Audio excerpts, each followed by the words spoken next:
I want to start off by saying that I don't like the term alpha male. For those of you who don't know what an alpha male is, it stems from the animal kingdom. Animals that tend to stay in groups such as wolves, gorillas, and lions have a single member of the group who's the one in charge. He's the one that calls the shots. He gets to sleep with all the girls, he gets to eat the most, he's the strongest, toughest, and usually the biggest one in the group. The reason I don't like the term alpha male is because what it is in the animal kingdom is a bit different from what it is for us humans. I much prefer to use the term dominant male because this term basically sums up who the quote-unquote alpha males of our world are. Because unlike the animal kingdom, the most powerful and respected human in the room does not have to be the biggest, the strongest, or even the oldest. There have been short, skinny, young men and women who have led large groups of people, but what they did have was an extremely dominant personality. So for those of you who want to become the alpha male, you should actually be more interested in the idea of becoming a more dominant male. This brings up the question of, well,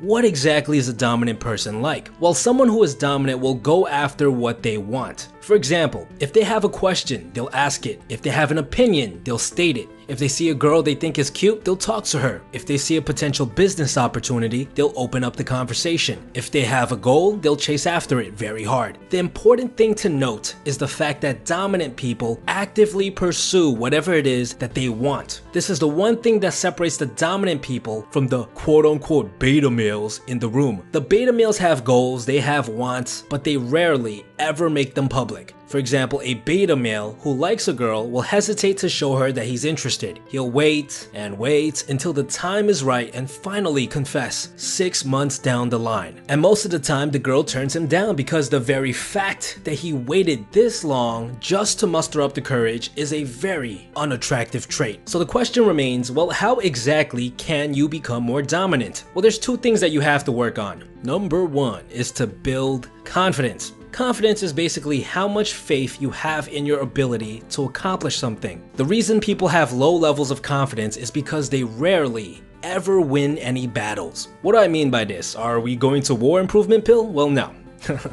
Every single day, multiple times throughout the day, there are tiny little internal battles going on within us. For example, let's say that you're on a diet. You notice that you've been packing on some weight and you decided that it was about time you changed what you ate. Later that day, you're at your friend's house and he has a bowl of chips out in his living room. And suddenly you have a little battle within you. Should I eat those chips or should I resist and stick to my diet? Each time you win a tiny battle like this, your confidence goes a little bit higher. And each time you lose a battle, it drops. There are little battles like this waging dozens of times throughout the day. Should I meditate right now or should I just do it later? Should I go to the gym today, even though I don't feel like it? Should I read or should I just binge some Netflix? If you want to build your confidence, there's literally no better way than to win battle after battle after battle, which in turn will allow you to build new habits that make you feel better physically as well as mentally. And the very fact that you've been able to make such changes by winning all of these internal battles is the biggest boost of confidence I know of. Nothing drills the belief that you can get things done than winning these internal battles. And this is crucial for becoming a more dominant person. The second thing you need to have in order to become a more dominant person is to hold an incredibly strong frame. Now, frame is a pretty complicated concept, but essentially it's your ability to stay true to your beliefs despite the obstacle. I think the best way to help you understand what good frame is by giving you two examples. The first is someone who has weak frame. So let's say there's a guy named Jim. Jim's about to go to a party. He looks in the mirror and he tells himself, "Look man, you're awesome. You're gonna have a great time tonight." This is his frame. I am going to have a great time tonight. So he walks into the party and immediately someone spills a drink on him by accident. Jim is enraged and spends the rest of the night thinking about how much of a fool he looks like with a stained shirt on. This is an example of somebody who cannot hold their frame. Their world is shattered so easily that a simple little drink was able to ruin his entire night. For the second example, let's imagine that there's a guy named John.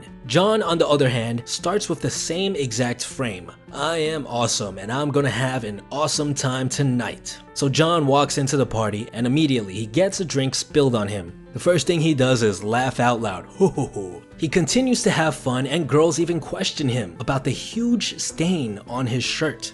why do you have such a huge stain on your shirt? And each time he receives a comment like this, he comes up with a witty comeback like, that's because I never do my laundry. He continues to have fun, and although things did not go as planned, he still holds his frame. So hopefully now you have an idea of what holding frame is about. Now the question remains, how exactly do you learn to increase your ability to hold strong frame? One big factor is of course confidence, which we just talked about, because the more confident you are, the less likely you are to be thrown off course by a simple little obstacle. Another factor is actually linked to how present you are. People who are extremely present in the moment do not get sucked into a whirlpool of negative thoughts which eventually breaks your frame. They're able to see these events with clarity and see the humor behind it. I know you guys like to joke about how often I bring up meditation, blah blah blah blah blah, but meditation is probably one of the best ways for you to increase your presence and learn how to hold stronger frame. If you want to learn more about meditation, I'll link to my meditation playlist that describes the benefits of meditation as well as how to go about doing it. Everyone wants to become the alpha male, but what you really should be chasing after is how to develop a more dominant personality. So remember guys, make sure you're winning those internal battles so you can boost your confidence and do your best to increase your presence so that you can hold stronger frame. That's all you need to become quote unquote more alpha. Here's a link to the meditation videos I mentioned before. I would highly suggest you check them out. Meditation is one of those things that can really change your life.